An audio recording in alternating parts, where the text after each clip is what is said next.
أعوذ بالله من الشيطان الرجيم. بسم الله الرحمن الرحيم. يا بني إسرائيل اذكروا نعمتي التي أنعمت عليكم وأوفوا بعهدي أوف بعهدكم وإياي فارهبون.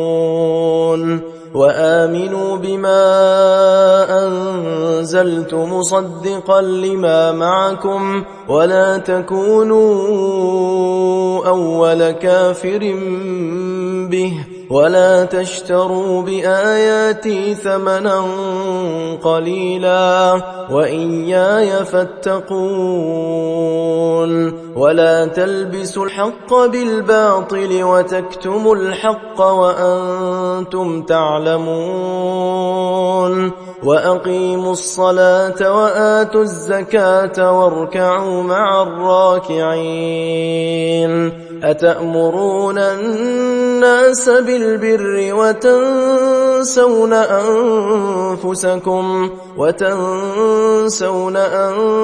أنفسكم وأنتم تتلون الكتاب أفلا تعقلون. واستعينوا بالصبر والصلاة وإنها لكبيرة إلا على الخاشعين الذين يظنون أنهم ملاقو ربهم وأنهم إليه راجعون. يا بني إسرائيل اذكروا نعمتي التي أنعمت عليكم وأني فضلتكم على العالمين. واتقوا يوما لا تجزي نفس عن نفس شيئا ولا يقبل منها شفاعة ولا يؤخذ منها عدل ولا هم ينصرون. وإذ نجيناكم من آل فرعون يسومونكم سوء العذاب يذبحون أبناءكم ويستحيون نساءكم وفي ذلكم بلاء من ربكم عظيم. وإذ فرقنا بكم البحر فأنجيناكم وأغرقنا آل فرعون وأنتم تنظرون.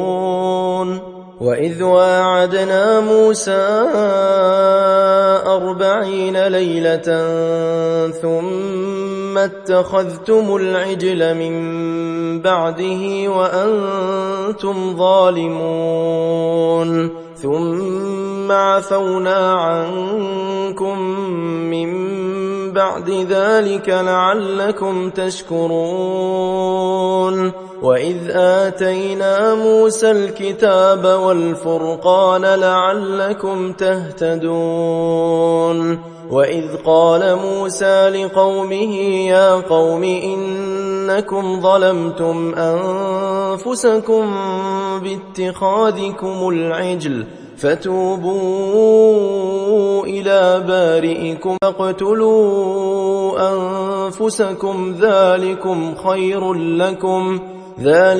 خير لكم عند بارئكم فتاب عليكم إنه هو التواب الرحيم. وإذ قلتم يا موسى لن نؤمن لك حتى نرى الله جهرة فأخذتكم الصاعقة وأنتم تنظرون.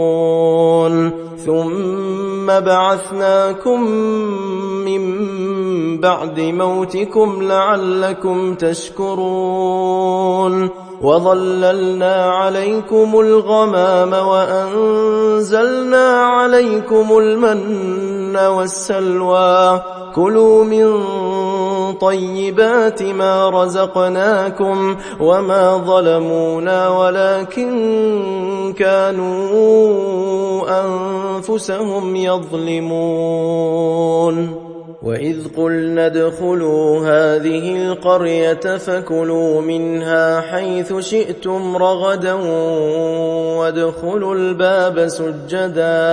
وادخلوا الباب سجدا وقولوا حطة نغفر لكم خطاياكم وسنزيد المحسنين فبدل الذين ظلموا قولا غير الذي قيل لهم فأنزلنا على الذين